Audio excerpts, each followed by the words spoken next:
Hello दोस्तों, कैसे हैं आप सभी। स्वागत है आपके अपने YouTube चैनल भूतियापा पे। तो आशा करता हूँ आप लोग सही होंगे। तो चलिए बिना किसी देरी के हम अपनी कहानी शुरू करते हैं। ये कहानी है दिल्ली की, देश की राजधानी दिल्ली। इसका एक जगह है मलचा मलचा महल। तो चलिए बिना किसी देरी की कहानी शुरू करते हैं। नई दिल्ली, जहाँ एक और चमकती इमारतें, वहीं कहीं बीच जंगल में छुपा एक खंडहरनुमा महल जो समय के साथ इतिहास बन चुका है, जिसका नाम है मलचा महल। सामान्य लोग तो वहां दिन में भी नहीं जाते, और रात का नाम लेने पे भी उन्हें डर लगता है। कहते हैं वहां कोई है, कोई जो अब भी उस महल का अपना अधिकार समझता है। अवध की रानी, विलायत महल।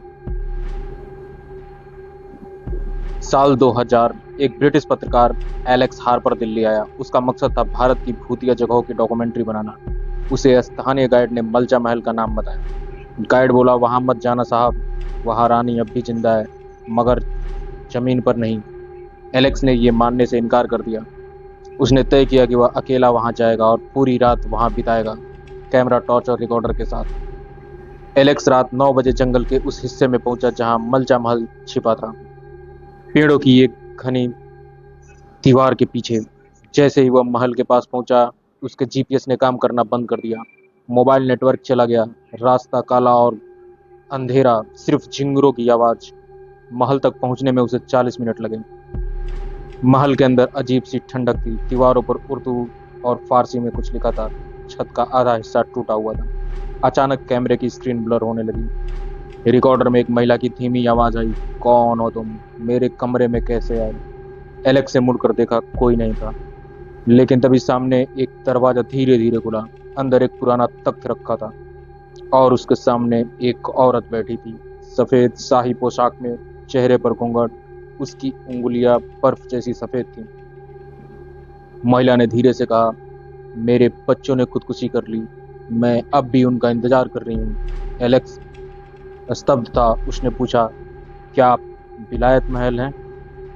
महिला ने घूंघट उठाया। उसका चेहरा अधजला हुआ था, आंखें सूनी और फोटो पर सूखी ऐसी। तुम्हें आना नहीं था, अब तुम भी यहीं रहोगे। अचानक दरवाजे बंद हो गए। महल का पूरा कमरा काला हो गया। एलेक्स ने कैमरा गिराया और भागने की कोशिश की, लेकिन वो महल भूल भुलैया जैसा बन गया। हर दरवाजा उसी कमरे के पास ले जाता। घड़ी में रात के 2 बजे थे, लेकिन समय जैसे ठहर गया हो। फिर दीवार पर खून से लिखा था, मुझे जो चाहिए वो आत्मा है, शरीर नहीं। सुबह जब एलेक्स के साथी पत्रकार उसे लेने आए, महल खाली था। एलेक्स गायब था। केवल उसका रिकॉर्डर पड़ा था, जिसमें आखिरी आवाज थी, मैं अब मलचा महल का हिस्सा बन गया हूँ। रानी ने कहा था, अब मैं यहीं का राजा हूँ। जो भी रात में वहां गया, या तो खो गया या पागल होकर लौटा। आज भी दिल्ली सरकार ने उस इलाके को रजिस्ट्रेट रिस्ट्रिक्टेड एरिया घोषित कर रखा है, लेकिन कुछ यूट्यूबर आज भी दावा करते हैं कि वह वहां रात को एक महिला की सिसकियां, घुंघरूओं की आवाज और मुझे अकेला छोड़ दो जैसी पुकारें सुनते हैं। तो कैसी लगी आपको ये कहानी? अगर आपको ये हमारी कहानी अच्छी लगी हो तो अपने दोस्तों के साथ शेयर करें, वीडियो को लाइक करें, चैनल को सब्सक्राइब करें, और हमें कमेंट में जरूर बताएं कि आपको कैसी कहानियाँ पसंद है, तो हम आपके लिए वैसी कहानी लेकर के आएंगे। और ये कहानी किसी भी अंधविश्वास को बढ़ावा नहीं देता, ये केवल एक इंटरटेनमेंट के लिए है, तो आप इसे एक इंटरटेनमेंट की तरह देखें। तो चलिए, आज के लिए आप सभी का बहुत बहुत धन्यवाद।